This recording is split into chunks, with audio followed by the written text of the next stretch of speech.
Albert Einstein once said, everybody's a genius. But if you judge a fish by its ability to climb a tree, it will live its whole life believing that it is stupid.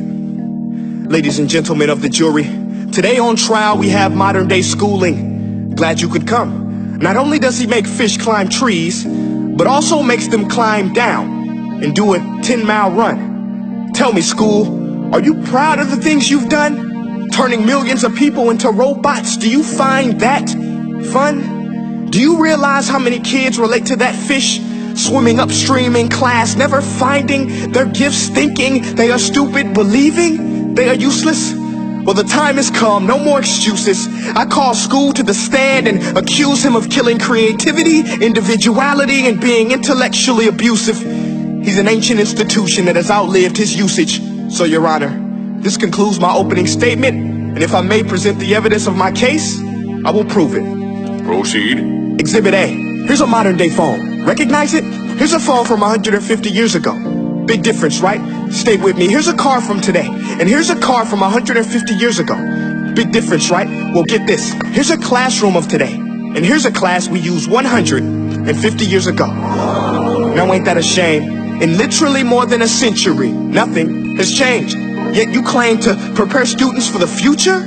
But with evidence like that, I must ask, do you prepare students for the future or the past? I did a background check on you and let the record show that you were made to train people to work in factories, which explains why you put students in straight rows, nice and neat, tell them sit still, raise your hand if you want to speak, give them a short break to eat, and for 8 hours a day, tell them what to think. Oh, and make them compete to get an A letter which determines product quality, hence grade A of meat. I get it. Back then, times were different. We all have a past. I myself am no Gandhi.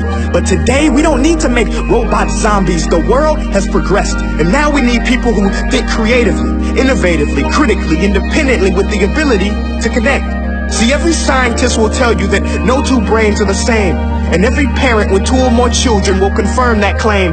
So please explain why you treat students like cookie cutter frames or snapback hats, giving them this one-size-fits-all crap. Watch your language. Sorry, Your Honor, but if a doctor prescribed the exact same medicine to all of his patients, the results will be tragic. So many people will get sick, yet when it comes to school, this is exactly what happens. This educational malpractice, where one teacher stands in front of 20 kids, each one having different strengths, different needs, different gifts, different dreams, and you teach the same thing the same way?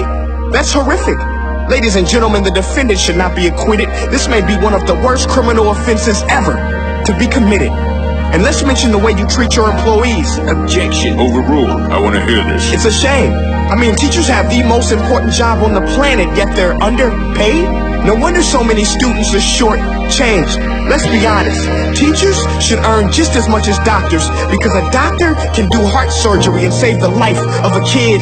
But a great teacher can reach the heart of that kid and allow him to truly live. See, teachers are heroes that often get blamed, but they're not the problem. They work in a system without many options or rights. Curriculums are created by policymakers, most of which have never taught a day in their life.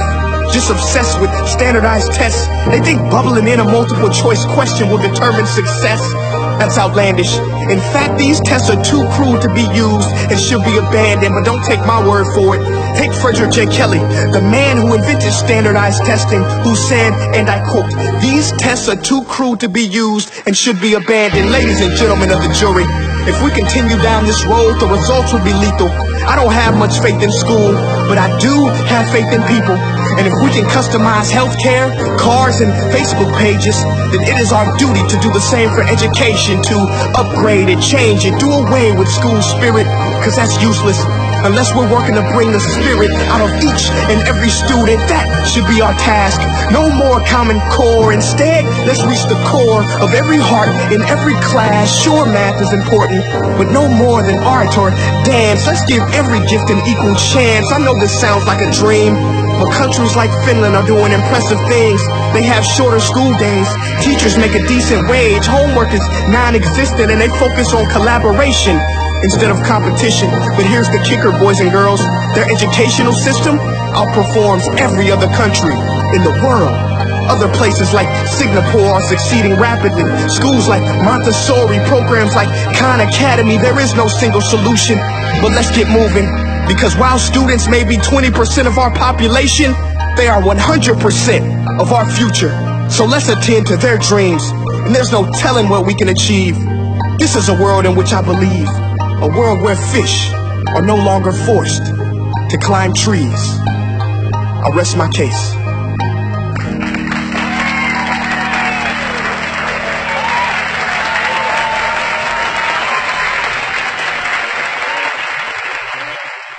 Hey guys, thank you so much for watching that video.